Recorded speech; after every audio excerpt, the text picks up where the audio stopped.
ನಿನ್ನಾಮ ಎಷ್ಟೋ ಮಧುರ, ನಿನ್ ಪ್ರೀತಿ ಎಷ್ಟೋ ಅಪಾರ. ನಿನ್ನಯ ಪಾಪಗಳಿಗಾಗಿ ಶಿಲುಬೆಯಲ್ಲಿ ಪ್ರಾಣವ ಕೊಟ್ಟಿ, ನನಗಾಗಿ ಮೃತ್ಯುಂಜಯನಾದೆ, ನನಗಾಗಿ ತಿರುಗಿ ನೀ ಬರುವೆ. ನಿನ್ನಾಮ ಎಷ್ಟೋ ಮಧುರ, ನಿನ್ ಪ್ರೀತಿ ಎಷ್ಟೋ ಅಪಾರ. ಗಾಢಂಧಕಾರದಲ್ಲಿ ನಾ ನಡೆಯುವಾಗ ನಿನ್ನ ಹಸ್ತ ನನ್ನಡಿಸಿತು. ಗಾಢಂಧಕಾರದಲ್ಲಿ ನಾ ನಡೆಯುವಾಗ ನಿನ್ನ ಹಸ್ತ ನನ್ನಡಿಸಿತು. ನಿನ್ ಕೃಪೆ ನನಗೆ ಆಧಾರ,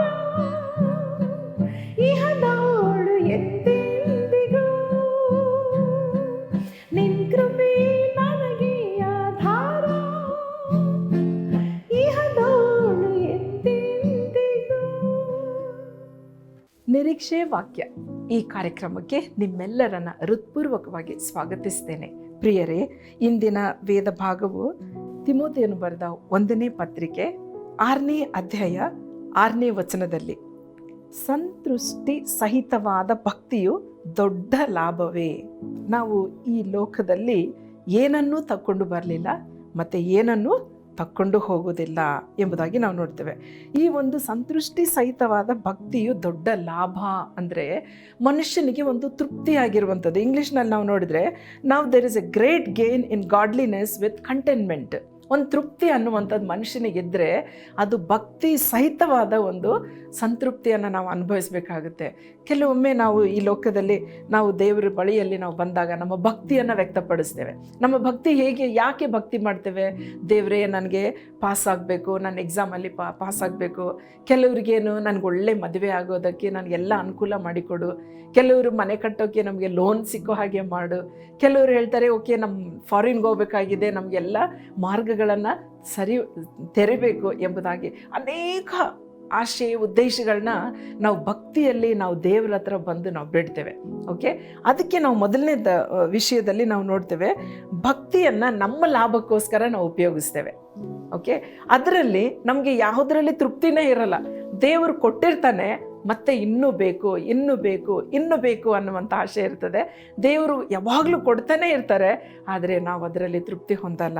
2ನೇ ವಿಷಯದಲ್ಲಿ ನಾವು ನೋಡ್ತೇವೆ, ಪೌಲನು ಹೇಳ್ತಾನೆ, ನಾನು ಬಡವನಾಗಿರಲು ಬಲ್ಲೆನು, ಐಶ್ವರ್ಯವಂತನಾಗಿರಲು ಬಲ್ಲೆನು, ಯಾವುದರಲ್ಲಿ ಯಾವ ವ್ಯತ್ಯಾಸ ಕಾಣಲ್ಲ ಅಂತ ಹೇಳಿ ಪೌಲನು ಸೆರೆಮನೆಯಿಂದ ಬರೆದಿರುವಂಥ ಒಂದು ವಚನ ಕೂಡ ನಾವು ನೋಡ್ತೇವೆ.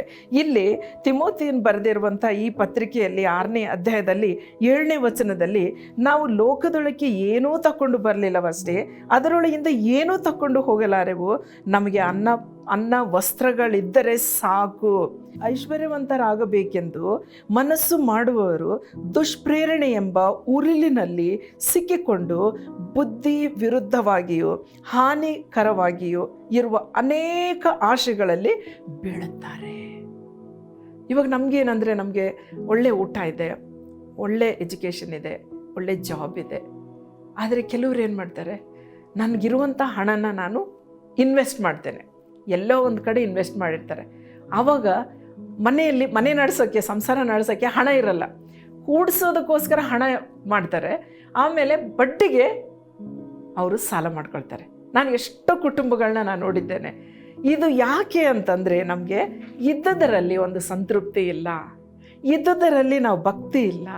ಅದಕ್ಕೋಸ್ಕರನೇ ನಮ್ಗೆ ಇನ್ನೂ ಬೇಕು ಎಂಬುವಂಥ ವಿಷಯದಲ್ಲಿ ನಾವು ಮುಂದೆ ಹೋಗ್ತೇವೆ. ಅದಕ್ಕೆ ದೇವ್ರ ವಾಕ್ಯದಲ್ಲಿ ಬಹಳ ಸ್ಪಷ್ಟವಾಗಿ ಬರೆದಿರುವಂಥ ವಚನ ಏನು ಅಂತಂದರೆ, ಹಾನಿಕರವಾಗಿರುವ ಅನೇಕ ಆಶೆಗಳಲ್ಲಿ ಬೀಳುತ್ತಾರೆ. ಇಂಥ ಆಶೆಗಳು ಮನುಷ್ಯನನ್ನು ಸಂಹಾರ ನಾಶನಗಳಲ್ಲಿ ಮುಳುಗಿಸುತ್ತದೆ ಎಂಬುದಾಗಿ. ಅದಕ್ಕೆ ಸೊಲೊಮೋನ್ ಅರಸನು ಅತೀ ಐಶ್ವರ್ಯವಂತ, ಅತೀ ಜ್ಞಾನಿ. ಪ್ರಸಂಗಿ ಗ್ರಂಥದಲ್ಲಿ ಬರೀತಾನೆ, ಅಯ್ಯೋ ವ್ಯರ್ಥವೇ ವ್ಯರ್ಥ, ಸಮಸ್ತವೂ ವ್ಯರ್ಥ ಎಂಬುದಾಗಿ ದೇವರನ್ನ ಭಯ ಭಕ್ತಿಯಲ್ಲಿ ಎಷ್ಟು ನಾವು ತೃಪ್ತಿಯಾಗಿರ್ತೇವೋ ಅದಕ್ಕಿಂತ ದೊಡ್ಡ ಐಶ್ವರ್ಯ ಯಾವುದೂ ಅಲ್ಲ. ನಾವು ದೇವರಲ್ಲಿ ಪ್ರಾರ್ಥನೆ ಮಾಡೋಣ, ಸ್ವಾಮಿ ನನಗೆ ಈ ವಚನದ ಹಾಗೆ ನನಗೆ ಸಂತೃಷ್ಟಿ ಸಹಿತವಾದ ಭಕ್ತಿ ಎಂಬುವಂಥ ಲಾಭ ನಮಗೆ ಕೊಡು ಎಂಬುದಾಗಿ ಪ್ರಾರ್ಥನೆ ಮಾಡೋಣ. ನಮ್ಮನ್ನು ಬಹಳವಾಗಿ ಪ್ರೀತಿ ಮಾಡೋ ನಮ್ಮ ಪರಲೋಕದ ತಂದೆ, ಅಬ್ಬಾ ರಕ್ಷಕ, ಇಂದಿನ ಸಮಾಜವನ್ನು ನೋಡುವಾಗ ಜನರಲ್ಲಿ ತೃಪ್ತಿ ಇಲ್ಲ ಸ್ವಾಮಿ. ನಮ್ಮಲ್ಲಿ ಇನ್ನೂ ಬೇಕು ಎನ್ನುವಂಥ ಆಶೆಯಿಂದ ದುರಾಶೆಗೆ ನಾವು ಒಳಗಾಗಿ ಅನೇಕ ಸಾಲದಲ್ಲಿ ಅನೇಕ ಮೋಸಕ್ಕೆ ಒಳಗಾಗಿ ಬಿಟ್ಟಿದ್ದೇವೆ. ಕರ್ತನೇ ರಾಜ, ಈ ಪ್ರಪಂಚವು ಮೋಸದಿಂದ ತುಂಬಿರುವಾಗ ನಿನ್ನ ಮಕ್ಕಳಾದ ನಮ್ಮನ್ನು ಸ್ವಾಮಿ ನೀನು ಕರುಣಿಸಿ ಸರಿಯಾದ ಮಾರ್ಗದಲ್ಲಿ ನಡೆಸು ರಾಜ. ನೀನು ಕೊಟ್ಟಿರುವಂಥ ಆಶೀರ್ವಾದದಲ್ಲಿ ತೃಪ್ತಿ ಹೊಂದಿ ಬಾಳ್ಲಿಕ್ಕಾಗುವಂತೆ ಕೃಪೆ ನೀಡಬೇಕಾಗಿ ನೋಡುವಂಥ ಈ ಕಾರ್ಯಕ್ರಮ ನೋಡುವ ಪ್ರತಿಯೊಬ್ಬ ನನ್ನ ಸಹೋದರ ಸಹೋದರಿಯರ ನನ್ನ ಮಕ್ಕಳನ್ನು ಯೌವನಸ್ಥರನ್ನು ನೀನು ಆಶೀರ್ವಾದ ಮಾಡು ಅಬ್ಬಾ. ನಿನ್ನ ಸನ್ನಿಧಿಯಲ್ಲಿ ಸಿಗುವ ಒಂದು ತೃಪ್ತಿ ಅವರು ಕೂಡ ಅನುಭವಿಸುವಂತೆ ನೀನು ಸಹಾಯ ಮಾಡಬೇಕಾಗಿ ಯೇಸುವಿನ ಹೆಸರಿನಲ್ಲಿ ಪ್ರಾರ್ಥಿಸ್ತೇವೆ ತಂದೆ. ಆಮೇನ್.